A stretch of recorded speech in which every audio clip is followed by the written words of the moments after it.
You can have all the patience in the world, be ultra consistent on whatever you're doing. But if your overall plan doesn't meet these 7 conditions, then you're just not gonna see the results that you want. So there seems to be 2 types of people who go to the gym. One, those who over time make noticeable progress, and those who seem like they just do not. And it doesn't just come down to level of experience, because we all know that one person who's been going to the gym for years and still, let's be honest, looks kind of the same. So whether you're completely new to the gym, you've been going for a few months, or you've spent years dedicated to the craft of achieving your fitness goals, you're not gonna wanna miss this video. Here's why you're not seeing results in the gym, broken down into 3 simple points. Let's get into it. So before we can even talk about why you're not seeing results, we first have to define what we mean by results in the first place. After all, we're all coming from different starting points, whether it be age, body fat percentage, socioeconomic status, and we might even have different goals. Purely losing body fat, building muscle, building strength, whatever it is. And based off these 2 factors, it will impact 1, how realistic it will be for you to see results, let alone get to your ultimate goal, and 2, how long it will take to actually start noticing that progress in the first place. But regardless of where you're starting at and what your ultimate goal is, before you even commit to the gym, hire that one coach that you've been watching his videos for the past month, you need to make sure that you always have a really good goal to attain. And let me explain what I mean by good goal. Now this is gonna be the only slightly pedantic thing I say. What I mean by having a good goal is essentially having a SMART goal. And as you can see, SMART is an acronym. The S stands for specific. So you want to describe and actually explain in detail what you're trying to accomplish. So instead of saying, I wanna lose weight, you should say, I wanna lose body fat, because for the most part, when people say I wanna lose weight, they probably wanna decrease their body fat percentage, get that toned look, instead of losing body weight from losing muscle or cutting off a limb to lose weight or something. That's probably not your goal. Next, the M stands for measurable. You should be able to measure your progress and accurately determine whether you achieve your goal or not, or at the very least, you're heading in the right direction. Instead of saying, I wanna lose body fat, you should say, I wanna get to 15% body fat. And by giving yourself a measurable goal, see how you'll actually know whether you're making progress or not. Now the A is a big one, and that is attainable. Now this can get kind of clouded because of what you see on social media and all the fake natties and stuff like that. So what I would recommend is be extra conservative, and here's why. Ultimately, the point of having a SMART goal is honestly just to give you proof and convince yourself that you're heading in the right direction and you should continue with your fitness goals. You don't want to deter yourself from having false expectations of what's actually possible. A good rule of thumb is you can be inspired by other fitness creators, but you should never expect that you're going to look exactly like them, because genetics play a big role, and let's be honest, sometimes the sauce can play a role too. So let's say your goal is to build 10 pounds of muscle naturally. Well, you're not going to be visually thinking that you're going to look like Sam Sulek 10 pounds from now. And then the R stands for realistic. Similar to the last one, it might be hard to know what's realistic or not. So let me give you a little bit of guidance. I would say from a fat loss perspective, you can pretty much get to whatever body fat percentage with enough willpower, but maintaining it is definitely a different story. So going back to being conservative, if you're just starting out, maybe set yourself the goal of getting to 15% body fat, which is a healthy amount that you'll probably feel pretty good and can maintain reasonably well. But if you're in the position where you're currently overweight and you're telling yourself, I want to get to sub 10% body fat, that's my ultimate goal. While that definitely can be possible, if you're just starting out, I wouldn't recommend such an extreme goal, especially if your starting point is the complete opposite currently. And then lastly, the T stands for timely. You want to give yourself a realistic time frame to assess your progress. I recommend at minimum 3 months, but anything shorter than that doesn't make sense, because to a certain degree, everyone who succeeds at fitness has to approach fitness as more of a lifestyle rather than just a means to an end. Meaning, if you want to build a physique that you're proud of and actually maintain it, you're going to be in it for the long haul. So giving yourself a very short time frame just doesn't make sense in the grand scheme of things. And realistically, you're probably just going to be disappointed. In addition to SMART goals, there are a couple other goals I think you should have. Think of it as side quests to gain a little bit more XP to help you actually achieve your SMART goals. And those goals are: 1, learning to have good form on all exercises you perform; 2, learning to have a basic understanding of macronutrients and calories. So understanding, how macronutrients work and understanding the roles that calories play in your diet from a fat loss and muscle building perspective. And then 3, learning the concept of RIR, or reps in reserve. And I will tell you, if you take the time to learn these 3 goals, you will tremendously increase the success rate of you actually achieving your goal. So now that we have our goals defined, let me get into the 3 main reasons you're not seeing results in the gym.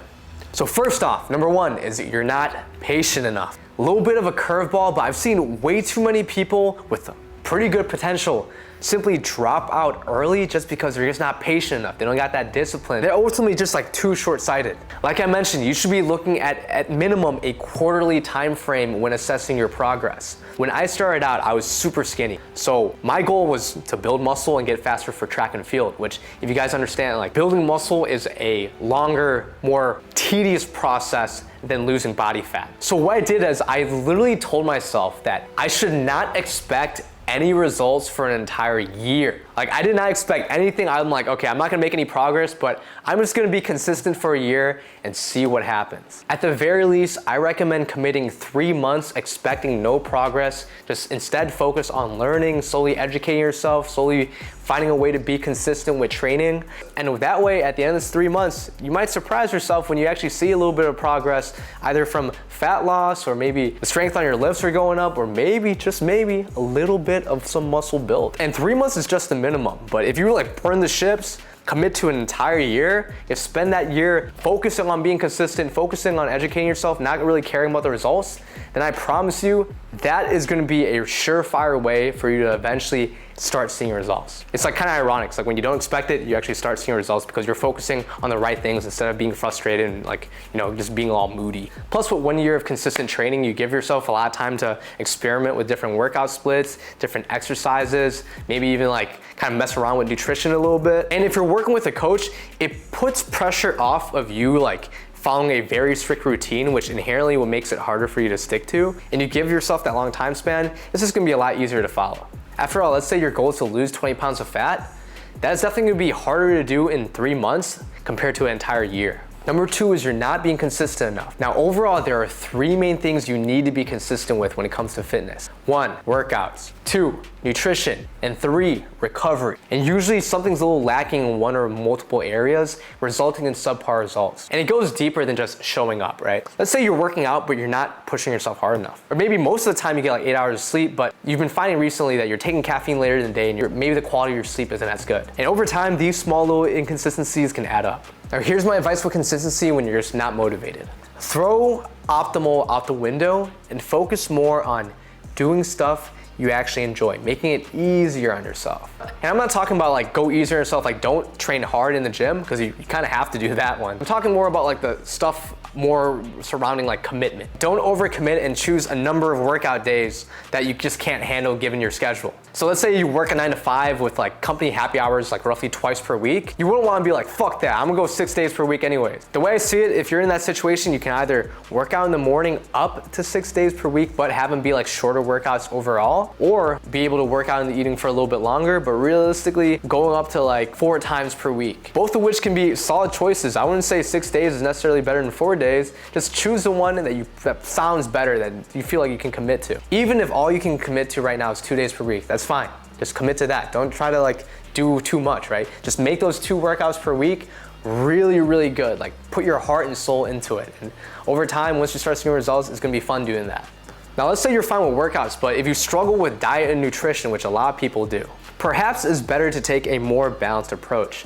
Now, it's good to understand macros, right? Because when you have an understanding of macros, you can kind of start eyeballing foods and being okay, chicken breast is high in protein, avocados higher in fat. So if you have that basic understanding, but you hate tracking, maybe it's better to do a more intuitive approach on your dieting.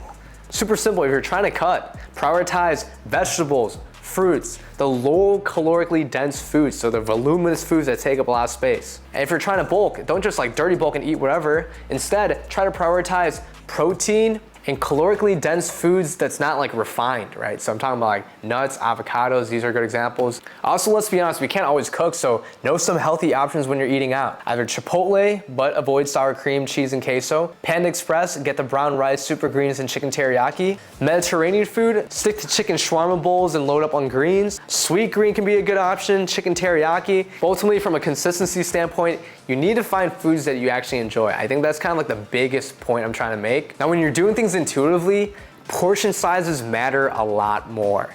So what I recommend for my clients who are approaching dieting from a more like intuitive, they're not really necessarily tracking, is rely on the meal plan that I provide them, because the meal plan is kind of like a cheat code that exactly tells you pretty much how much of what you should be eating. And at that point, it's almost like you're tracking, but like you're not, because you're just, following from this meal plan. So if you prefer to have more structure in your diet, meal plans like the one that I provide in my coaching program are a pretty good option. Now lastly, if you struggle with sleep, here's some pointers I can give you. First off, lay off caffeine at least 8 hours before bed. Avoid working out less than 2 hours before bedtime. And lastly, as a goal, aim for 7 to 8 hours of sleep. Like maybe that can be another side quest goal. And the last reason why you're not seeing results in the gym, and probably the most juicy one, your approach sucks. You can have all the patience in the world, be ultra consistent on whatever you're doing, but if your overall plan doesn't meet these 7 conditions, then you're just not going to see the results that you want. Now here are the conditions. This is basically a cheat sheet of what you need to be doing for sure. First off, actually train every single muscle group. No one likes an uneven physique, and a poorly balanced workout program can create muscle imbalances that make things weird, lead to injuries, make you kind of like Now, there's a bunch of different online workouts on the internet, all of differing like effectiveness. But if you just want to be like, all right, I don't want to think about it, I just want to know exactly what I want to do, then I will say I recommend you apply to my one-on-one coaching program, because again, I create a custom workout program where you can kind of rest assured like, okay, this is at least, I know if I execute this, I'm going to get to where I want. And if you don't believe me, well, check out these testimonials. Second condition is have proper form on all exercises.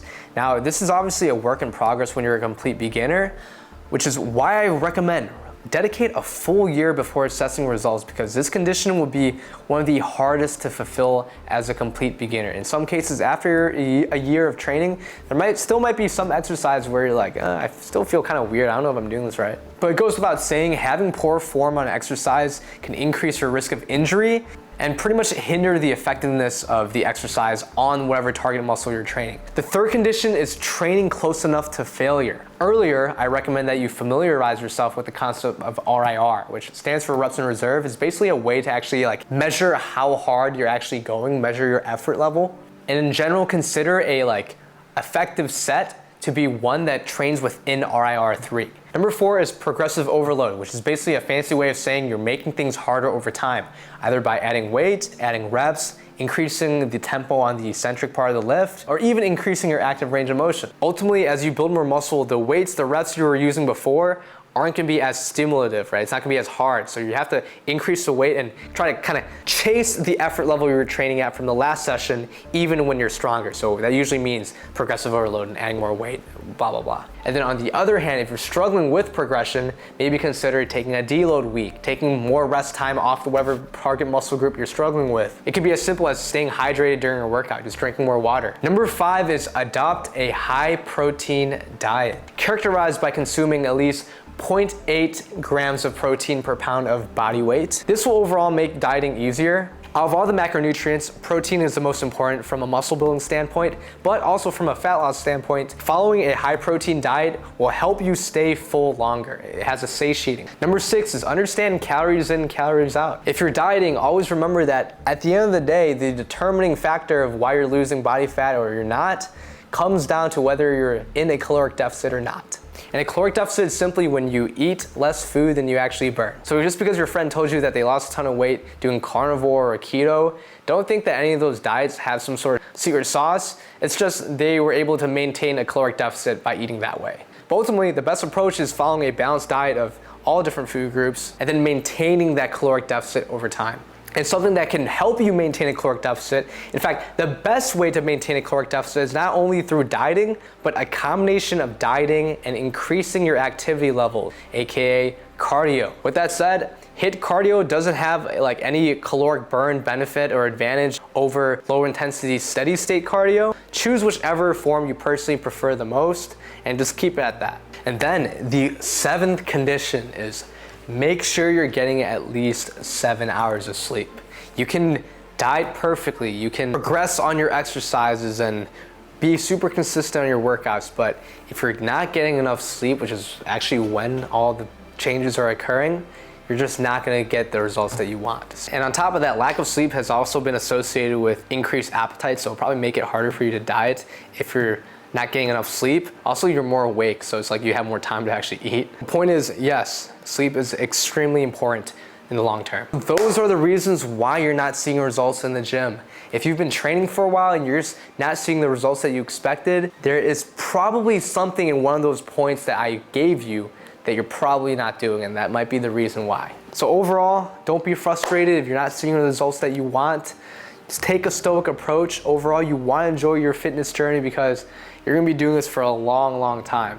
So commit to learning. Perhaps continue to watch my videos because I'm going to be giving y'all informative content. So don't forget to subscribe for that. Don't forget to hit the like button, and I'll see y'all in the next one. Peace.